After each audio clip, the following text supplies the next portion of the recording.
Bonjour à tous, dans cette nouvelle vidéo, on va traiter aujourd'hui un extrait d'un examen de mécanique des fluides, mais qui applique aussi les formules de la mécanique des milieux continus, puisque le fluide est un milieu continu, il est considéré comme un milieu continu. Donc, dans un repère orthonormé direct, on considère l'écoulement bidimensionnel défini en variable de Lagrange.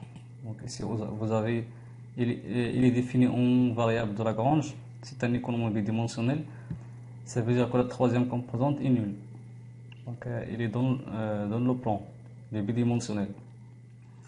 Donc vous avez ici le premier coordonnée, c'est x est égal à x0 exponentielle t sur temps.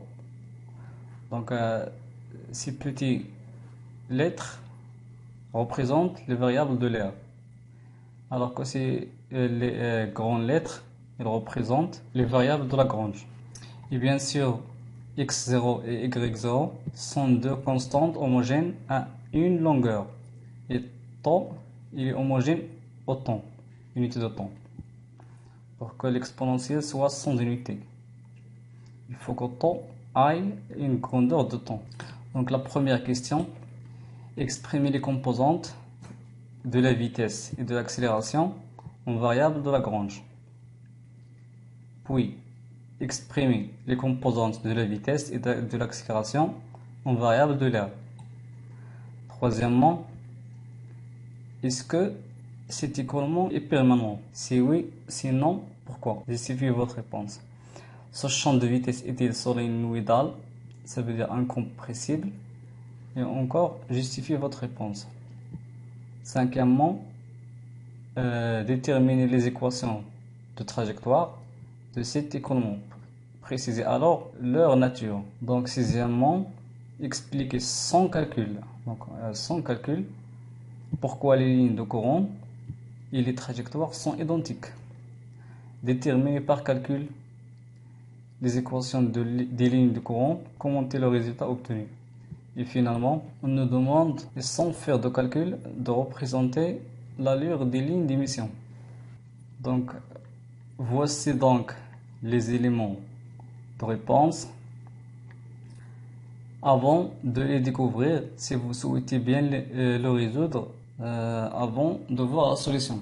Donc, la première question, voici les formules à utiliser si vous voulez bien le résoudre avant de voir les solutions. Donc, à vous de voir ces formules. Et les résultats sont ici. Les résultats, ils sont cachés avant de les découvrir.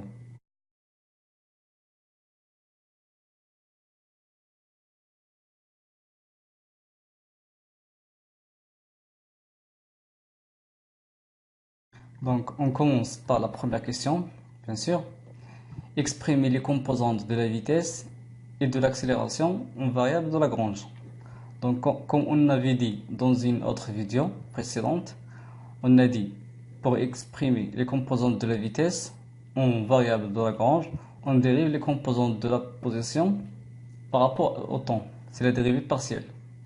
En gardant les coordonnées initiales fixes, x0 et y0. Donc, c'est ce qu'on va faire. Les composantes de la vitesse lagrangienne sont, donc la première composante lagrangienne, première composante de la vitesse, et la deuxième composante, puisque la vitesse est un vecteur qui a trois composantes. Donc, la première composante, V, donc on indique ici L, ça veut dire Lagrange. Donc, la dérivée de x par rapport au temps, partielle, la dérivée partielle. Donc, si on dérive x par rapport au temps, on va avoir 1 sur temps, x0, exponentielle t sur temps.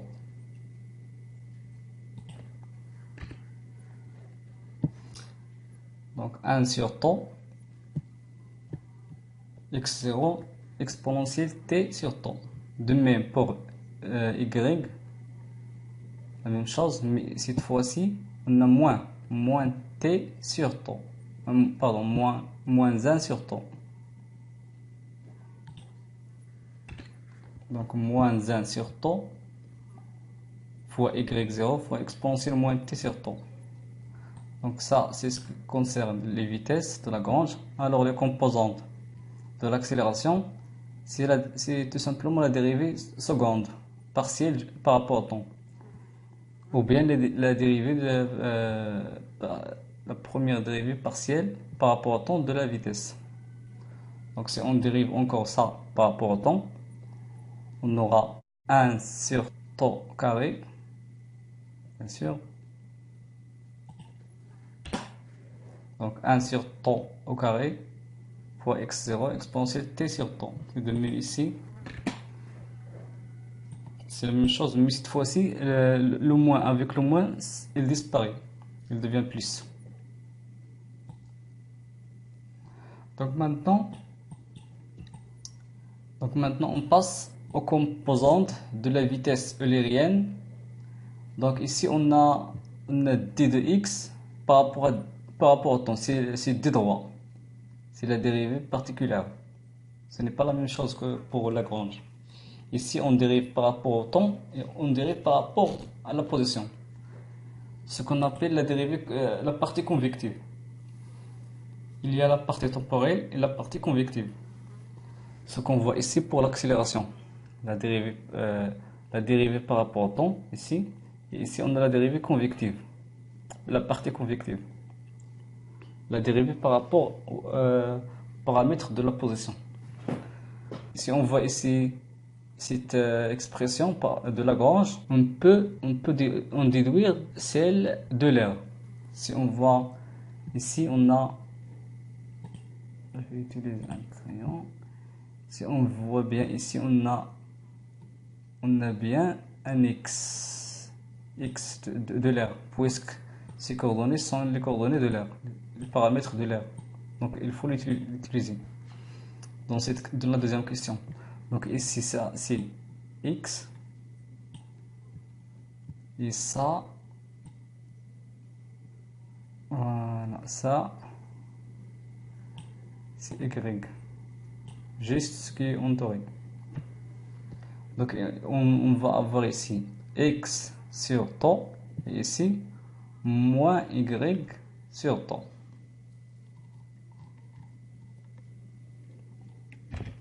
Donc ici on a x sur tau et ici on a moins y sur tau. Donc ce qu'on a ici. On peut également utiliser la dérivée particulière, mais on va avoir la même chose.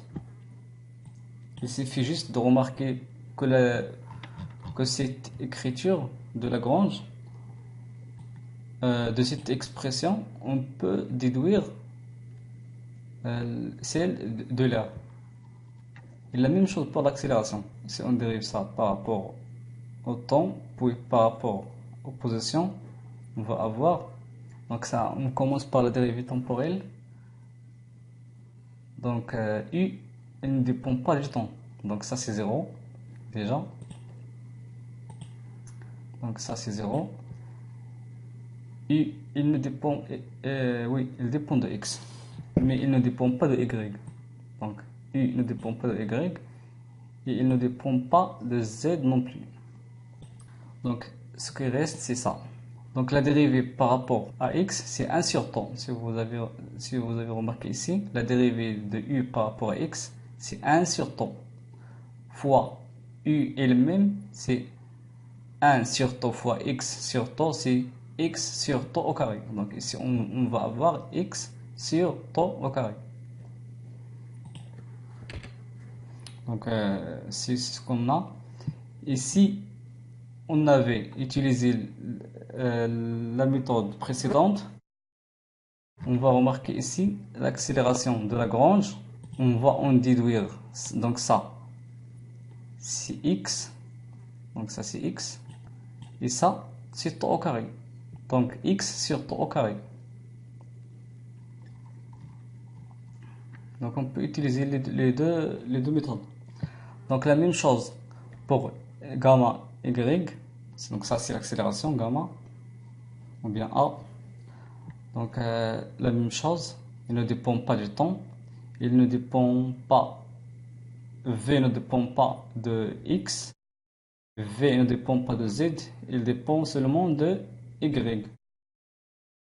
Donc il dépend de Y. Si on dérive ça par rapport à Y, c'est moins 1 sur tau fois ça, donc moins Y sur tau fois moins 1 sur tau, c'est Y sur tau au carré.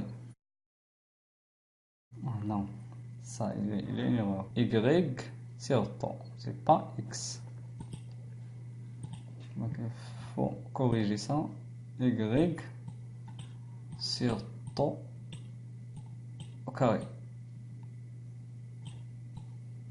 Pas ça.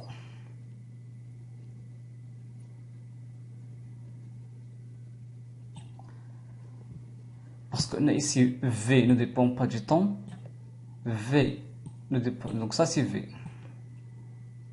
V ne dépend pas du temps. V ne dépend pas de X. V ne dépend pas de Z non plus. Il dépend de Y. Et dans Y et dans V, on n'a pas de X. C'est ça. Donc on passe à la troisième question. C'est quoi déjà la troisième question? Donc la troisième question, il nous demande si l'écoulement est permanent et la justification de la réponse. Donc la troisième question, donc en variable de l'air, si on calcule d de u par rapport au temps et on calcule d de v par rapport au temps, donc on aura 0 puisqu'on a dit u ne dépend pas du temps et v non plus ne dépendent pas du temps, ce qui exprime l'indépendance du mouvement par rapport au temps, donc ce qu'on appelle la stationnarité. L'écoulement est donc stationnaire ou bien permanent, puisque la vitesse de l'air, je dis bien l'expression, dans l'expression ou bien les variables de l'air, et pas de Lagrange. La dérivée par rapport au temps de la vitesse de l'air, et pas de Lagrange. Si il est égal à 0, donc cet écoulement, bien ce mouvement, il est stationnaire, il est permanent. Ce champ de vitesse est-il solénoïdal, ça veut dire incompressible, et justifie votre réponse. Donc pour vérifier si cet écoulement, ou bien si ce champ de vitesse est incompressible, il faut calculer la divergence. Donc il faut calculer la divergence de la vitesse. Donc V ici, ce n'est pas la composante, deuxième composante, ce n'est pas V, c'est la vitesse au total, donc le vecteur vitesse. Donc on sait bien que la divergence de V, c'est d de u par rapport à x, donc u c'est la première composante, plus d de v par rapport à y, plus dw par rapport à z, à partir du champ eulérien. Je dis bien le champ eulérien. On trouve alors la divergence de v, c'est d de u par rapport à x, plus d de v par rapport à y, puisque w, ou bien la troisième composante, est nulle. Donc si on dérive la vitesse, eulérienne ici, par rapport à x, première composante par rapport à x, donc on aura ici 1 sur tau. Donc 1 sur tau. Si on dérive v par rapport à y, on aura moins 1 sur tau. Donc si on fait la somme des deux, on aura 1 sur tau moins 1 sur tau. Donc c'est 0. Donc la divergence de la vitesse est nulle. Ce champ de vitesse est donc solénoïdal et l'écoulement est donc incompressible. La question 5. Okay, on va revoir l'énoncé. Donc on nous demande de déterminer les équations des trajectoires de cet écoulement, préciser leur nature. Donc, comment on va déterminer les équations de trajectoire? Toujours pour déterminer les équations de trajectoire, il faut éliminer le temps entre les équations paramétriques. Donc la cinquième question. Donc, comme on a dit, les expressions données pour x de t et y de t constituent les équations paramétriques des trajectoires. Donc, il faut éliminer le temps entre ces deux équations paramétriques. Donc, pour faire ça, il faut multiplier x par y pour que l'exponentielle disparaisse. Donc, si on fait x fois y, on aura x0 fois y0. Et l'exponentielle, il disparaîtra. Donc, c'est ce qu'on va faire ici. Donc, x fois y, c'est égal à x0 fois y0. Et c'est une constante. Donc, les trajectoires sont donc des hyperboles équilatères. Cinquièmement, d'après la question 3, ici, on avait trouvé que l'écoulement est permanent et stationnaire. Ce qui veut dire que les trajectoires et les lignes de courant sont identiques. On l'avait dit dans une autre vidéo, si l'écoulement est permanent ou bien stationnaire, on a les trajectoires et les lignes de courant et même les lignes d'émission, elles sont identiques. Donc, la question 7, si on veut calculer l'équation des lignes de courant, il faut utiliser cette formule. Donc, qui vient du fait que l'élément de cette ligne de courant vectoriel, le champ de vitesse, c'est égal à 0. Puisqu'on avait dit que si on représente les lignes de courant par ça, et le champ de vitesse par ça,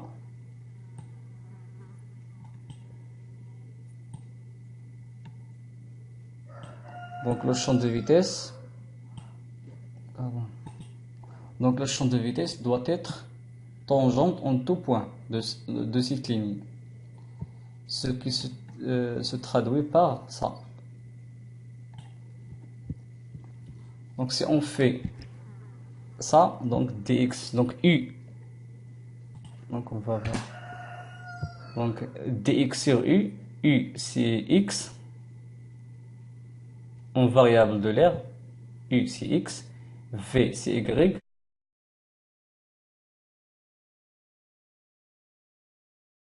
donc u c'est x sur temps et v c'est moins y sur temps. Donc temps il va s'éliminer de part et d'autre ici. Il faut alors intégrer ça. Donc on aura ln x fois y est une constante. Donc si on fait comme ça, si on fait l'intégrale ici et l'intégrale ici, donc ça, il va nous donner ln de x, et ça, moins ln de y. Si ln va à ce côté, on aura alors ln de x fois y qui est égal à une constante. Donc on retrouve bien la famille d'hyperboles équilatères x fois y est égal à une constante.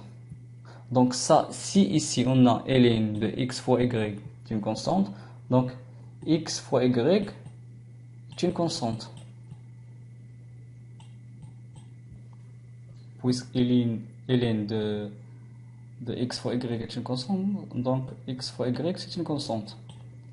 Ce qui représente la famille d'hyperboles équilatères.